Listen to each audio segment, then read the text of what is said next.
Oh my God, I'm so stressed out right now. Sound familiar? This phrase has become commonplace in our vernacular, and it's likely that you've uttered this same phrase within the past day or so.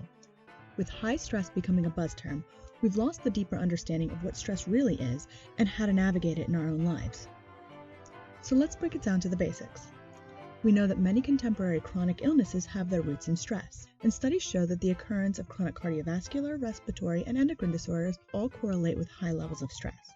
It is also estimated that nearly half of all Americans would develop some form of mental health or substance use issues related to their stress at some point in their life. So what exactly is stress? Stress is a vague term that is often used to describe the traumatic life events that have clear onset and the chronic daily hassles or problematic situations we encounter. It can be connected to a particular or specific event, and it can also be the culminating buildup of small and often discredited, negative, and frustrating experiences over the course of our lifetime. In reality, the term stress refers to the psychological arousal we experience when triggered by a particular stressor or a change in our environmental conditions. Therefore, stress itself is neither positive nor negative. Instead, stress is the result of complex psychological and physiological processes that produce both excitement and arousal. Over time, consistent stress can build up and lead to anxiety, and it's from this state of anxiety in which stress takes on its negative connotations. Being stressed in the broad sense is typically considered undesirable. We tend to focus on the negative aspects of stress and assume that all stress is problematic. However, some stress can be positive. The contemporary idea of a challenge stressor asks us to consider the way in which we perceive a particular stressor. Stress that we perceive to be goal-oriented yet manageable has shown to increase our motivation, our performance, and our overall well-being, sort of like on the eve of a deadline before a big presentation. In some instances, that stressor may present us with a clear challenge that we can overcome with some degree of effort, and we may need to rise to the occasion in order to accomplish our goal. However, these stressors often present us with an obstacle to work through that challenge us to utilize existing skills and resources in new and creative ways. When we get stressed, our senses are placed on high alert. We become ready for action, and when our task is complete, we are left with that cathartic feeling of accomplishment. By rising to this challenge, we essentially become empowered. To understand the biological response to stress is essentially to understand stress itself and ultimately what to do with our stress. From an evolutionary standpoint, the classical theories surrounding our stress response do note some short-term advantages. Our stress essentially begins as a sensation. Perhaps it's a little tingle. It is an awareness to a particular stimulus within our environment, and it activates a series of complex biological processes. Our sensory organs send a signal along a complex neural network to key structures within our brain that are associated with fear. This stimulates the autonomic nervous system by activating our stress hormones and raising our cortisol levels. As a result, our heart rate and breathing increase. Our sense of hearing and smell become sharper, and blood flows quickly to parts of our bodies in order to get ready for action or in order to hide. While this stress may have strategically served our ancestors in survival and hunting, it does have an adverse effect on us in a more contemporary world. The persistent elevation of cortisol alters and damages the connective structure within the amygdala and hypothalamus. Both structures are commonly linked to cognitive and emotional regulation, and it is this connection that is believed to be the foundational component of stress-related pathology and mental health problems. So what happens when our stress just won't stop? Our general concept of unhealthy stress usually relates to chronic long-term or traumatic stress.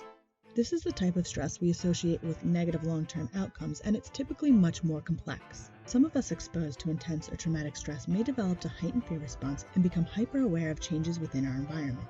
This form of stress has become known as post-traumatic stress disorder, and it's addressed through a combination of medical, psychological, and therapeutic treatments. Our life experiences in combination with our personal disadvantage also influence our relationship to stress. Early childhood adversity correlates with prolonged trauma, and it can be measured over time using the Adverse Childhood Experiences Scale.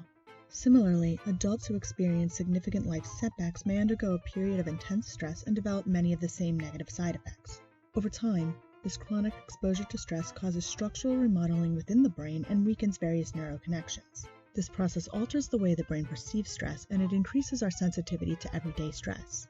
In other words, our chronic stress creates an unhealthy feedback loop that perpetuates even more stress. Sometimes we become so overwhelmed with stress that we forget its source of origin. That said, our stress comes from one or two places, either from the outside world or from inside ourselves. Externalized stress comes from situations outside of our control, and this form of stress is often related to key events in which we are forced to adapt and change. For many of us, this change is rather uncomfortable, and the idea of relinquishing any degree of control is frightening. During any period of change, it's difficult to plan or even predict the outcomes. Our fears may become so intense that we become indecisive and ultimately freeze, causing us to become trapped in our own stress and anxiety. Overcoming external stress requires us to begin to let go of circumstances outside of our control and to adopt a more fluid approach to our situations. Stressful events can ultimately lead to a deep internalized feeling of stress. Internalized stress comes from our own thoughts and our behaviors. This form of stress is often related to our personal pressures and our unrealistic expectations. We do have this tendency to overanalyze our own internal thoughts, our insecurities, and reflect on our own negative experiences. We may even begin replaying those negative experiences and project those negative experiences onto our future. Ultimately, this increases our worry and anxiety, and it leads to even more stress. The way in which we perceive our difficulties, our experiences, and our daily hassles can provide us some protection against the negative outcomes of stress. Our perceptions may also help us to channel our stress into healthy outlets. The term resiliency refers to our ability to bounce back or maintain our overall well-being during a period of stress or difficult experiences. If we recognize the duality of our relationship to our environment and our environment's influence on our thoughts and experiences, it becomes obvious that stress and our response to stress is reliant on our perceptions. Therefore, being aware of our perception of events enables us to engage in a degree of self-regulation. We can begin to challenge our thoughts and responses to stressful situations in order to help us reduce the sensation of tension and anxiety. Having social support and a strong sense of belonging can also go a long way to mitigate the negative outcomes of stress.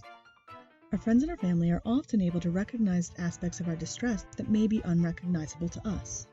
They are also able to help us challenge our perceptions surrounding our stress and provide that much-needed boost to our self-confidence. This helps us to develop new coping skills and forces us to acknowledge discrepancies between how we internalize a situation and how others might observe it.